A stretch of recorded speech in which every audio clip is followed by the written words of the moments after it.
Bismillahirrahmanirrahim. Assalamualaikum warahmatullahi wabarakatuh. Saya Reza Nugrah dari Prodi Mekanisasi Pertanian tingkat 3D. Di video kali ini saya akan mencoba menjelaskan mengenai combine harvester. Fokusnya sih bukan di combine-nya, tapi di otomatisasinya gitu. Tapi sebelum jauh ke sana, saya akan mencoba mengintroduce terlebih dahulu mengenai combine harvester ini. Apa sih combine harvester itu? Sesuai namanya, combine harvester itu yaitu suatu mesin pemanen yang mengkombinasikan beberapa tujuan. Yang tadinya gini aja, misalkan pemanenan itu kan sampai ke padi bisa menjadi beras itu menggunakan beberapa unit mesin, mulai dari pemotongan, perontokan, pemutihan, dan sebagainya. Itu kan bisa menggunakan beberapa mesin. Nah, di combine harvester ini hanya menggunakan satu mesin, satu unit ini. Jadi ini udah multi-purpose mesin. Apa saja yang ada yang dikombinasikan itu nanti saya akan jelaskan. Sebelumnya combine harvester ini ada beberapa tipe atau jenis, mulai dari mini combine harvester, lalu ada yang ukuran sedang, ada yang besar, dan ada yang sangat besar. Itu ditentukan berdasarkan horsepower-nya saja benarnya dan kapasitas kerjanya. Nah, tadi apa saja yang ada pada combine harvester ini yang dikombinasikan? Yang pertama, di bagian sini kurang jelas. Di bagian sini pemotong atau di bagian depan atau paling awal itu adalah pemotong untuk memanen padi. Konsepnya itu pada combine harvester itu benar-benar mirip sama mower sama reaper.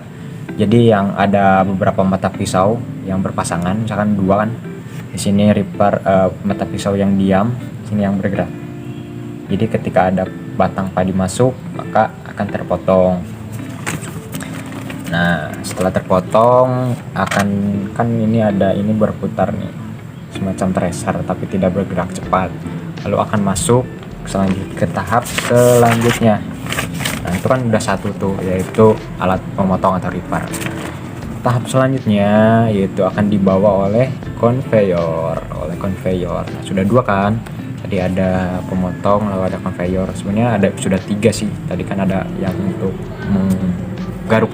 mengeruk si padi, itu katakan sajalah di reaper satu paket. Ada conveyor yang kedua. Conveyor ini berfungsi untuk mengangkut hasil pemotongan padi itu tadi. Sebenarnya ini bukan hanya untuk padi sih, bisa untuk jagung dan sebagainya, tapi di video ini biar tidak bingung dan tidak kemana-mana, jadi saya akan bahas padi saja gitu. Setelah dipotong, dibawa oleh conveyor.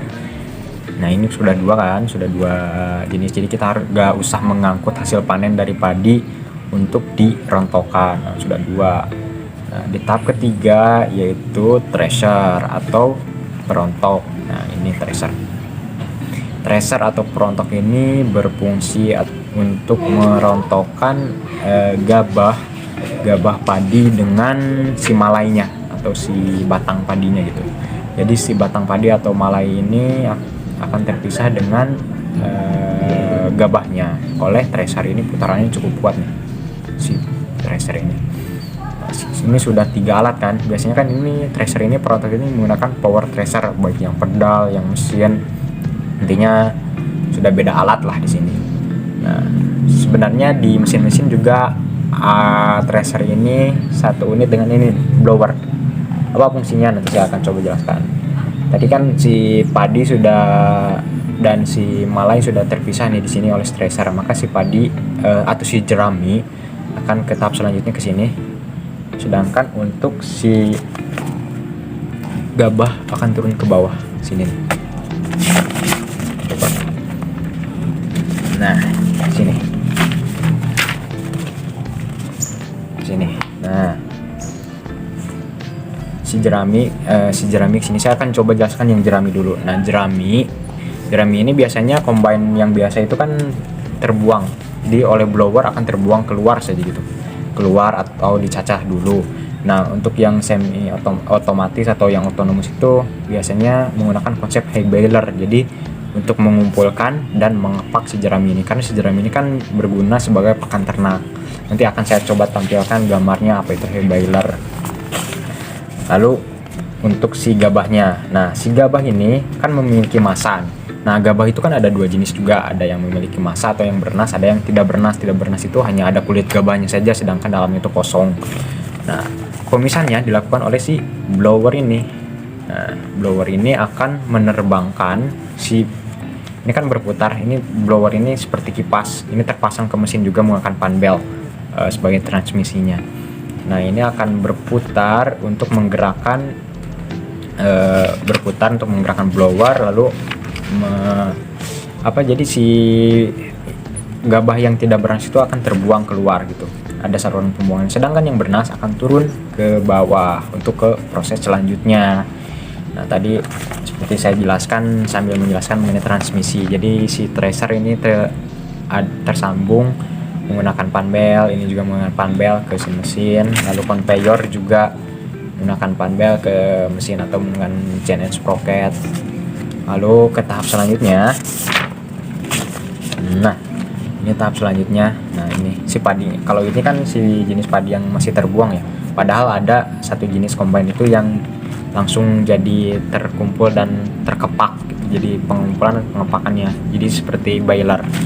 Nah di sini si padi yang sudah tertracer atau terontok, maka akan dilakukan pemutihan. Di sini pemutihan menggunakan cleaner atau kita biasanya itu menggunakan ular. Jadi kan tadi ada tracer, ada ular, ada ripper, itu kan terpisah-pisah. Nah keunggulan si combine ini jadi satu unit. Nah setelah pemutihan nanti akan dikeluarkan melalui grind unit, itu nanti tinggal kita siapkan karung atau wadah, lalu akan masuk begitu saja gitu.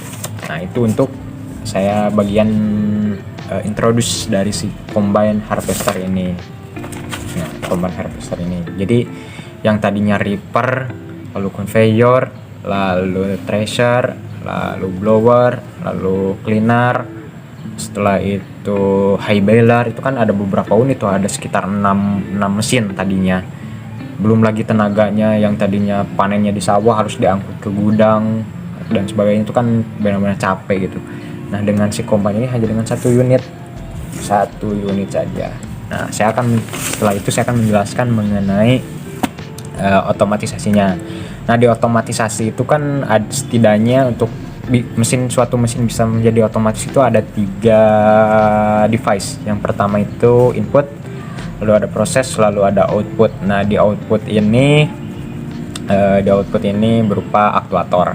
Nah untuk di input itu bisa berupa sensor, bisa berupa push button atau HMI atau human machine interface. Nah di proses itu bisa menggunakan Arduino, yang paling kita kenal tuh Arduino, lalu microcontroller, bisa juga PLC. Lalu untuk aktuatornya itu, aktuator ini atau output ini berupa keluaran dari dua tadi input dan proses, yaitu berupa aktuator atau sebagai eksekutornya lah gitu. Ini bisa berupa motor penggerak, bisa motor AC, motor DC, lalu hidrolik, pneumatik, dan seterusnya gitu. Intinya sebagai eksekutor. Nah, saya kasih contoh lah tadi di combine harvester di sini. Misalkan di sini kita kasih sensor. Misalkan tadi kan ada di pemotongan, sebenarnya kita kasih contoh di sini aja lah biar jelas. Kita kasih sensor di tracer. Tracer ini kita kasih sensor itu kan intinya itu untuk membaca lingkungan, membaca data lah intinya. Sensor itu kan ada sensor cahaya, ada sensor mekanik, sensor gerakan, tekanan, dan sebagainya. Misalkan di sini untuk mensensor, membaca apakah ada pergerakan padi yang mau masuk. Nah misalkan sensor membaca, wah ada padi nih mau masuk, lalu si sensor ini akan mengirimkan data ke microcontroller atau ke Arduino atau ke bagian proses tadi. Nah proses akan mengolah data dan memutuskan misalkan gerakan di sini motor penggerak, lalu motor penggerak akan bergerak, maka tracer ini akan bergerak ketika ada padi yang masuk berdasarkan sensor masuk ke proses masuk ke output sehingga bekerja. Nah itu semua kan harus diprogram juga, antara input, proses, dan output itu harus diprogram menggunakan programming atau ya sederhananya di coding lah gitu. Nah, setelah itu dapatlah bergerak. Begitupun di bagian lainnya, misalkan blower, blower jangan, ini biasanya sama sih. Blower misalkan di sini di pemotong, di ripper. Di ripper ini juga dipasang sensor. Misalkan jadi ketika di jalan biasa, si ripper ini tidak usah bergerak. Jadi untuk menghemat bahan bakar atau sumber tenaga dan sebagainya. Jadi ketika di jalanan ya si ripper gak usah gerak, atau tidak, kalau tidak otomatis kan kita harus menekan tombol si ripper misalkan. Jadi si ripper tidak akan bergerak kalau tidak ada padi, sedangkan ada padi dia akan bergerak. Lalu conveyor juga kalau tidak ada padi ya diam aja gitu. Misalkan lagi di jalan raya mau beli bensin nih, si combine-nya ya udah gak usah bergerak. Nah, dengan otomatisasi ini itu fungsinya, jadi dia akan berguna, akan berfungsi, akan bekerja kalau memang harus bekerja sebagaimana mestinya. Pada dasarnya sama di semua bagian. Nah, sebenarnya saya ini terpikirkan the next levelnya dari otomatisasi, yaitu di autonomous. Jadi di autonomous ini kita menggunakan data spasial, pemanfaatan data spasial dan Internet of Things. Saya kasih contoh aja biar gampang tuh. Misalkan kita punya satu lahan padi 1 hektar misalkan di kota Bandung misalkan. Nah, di sana kita udah punya combine-nya, kita udah data spasialnya kita ambil. Misalkan lahan itu diambil data spasialnya itu menggunakan UAV atau drone atau bisa satelit dan sebagainya. Data yang diambilnya berupa luas lahan, panjangnya, lebarnya, kontur tanahnya, apakah bergelombang, apakah rata, apakah bertebing, apa gimana lah. Nah, itu bisa menggunakan UAV, unmanned aerial vehicle gitu. Lalu setelah datanya diambil, nanti dimasukkan ke proses, ke program dan sebagainya, termasuk IoT-nya. Jadi kita bisa panen, benar-benar siapkan saja combine di pinggir sawah misalkan. Lalu klik start. Jadi nanti si combine dapat masuk, dapat maju, berhenti, belok kanan, belok kiri di mana itu udah berdasarkan si data spasial, karena kita punya data spasial tadi. Jadi si kendaraan, si combine ini bisa maju, mundur, belok kanan, belok kiri di mananya itu berdasarkan data spasial. Jadi si combine ini bisa dikatakan dengan autonomous ya unmanned vehicle. Tadinya kan di semi otomatis atau otomatisasi ini masih memerlukan pengemudi atau operator mengoperasikan HMI-nya atau push button-nya atau apalah. Jadi di the next level yang saya pikirkan ini ya di autonomous. Jadi benar-benar unmanned vehicle combine harvester. Jadi kita tinggal menyiapkan combine di pinggir sawah, klik start, klik finish. Ketika kita memanfaatkan data spasial dan Internet of Things. Mungkin itu saja video kali ini dari saya. Semoga bermanfaat. Semoga lebih kurangnya mohon maaf. Wassalamualaikum warahmatullahi wabarakatuh.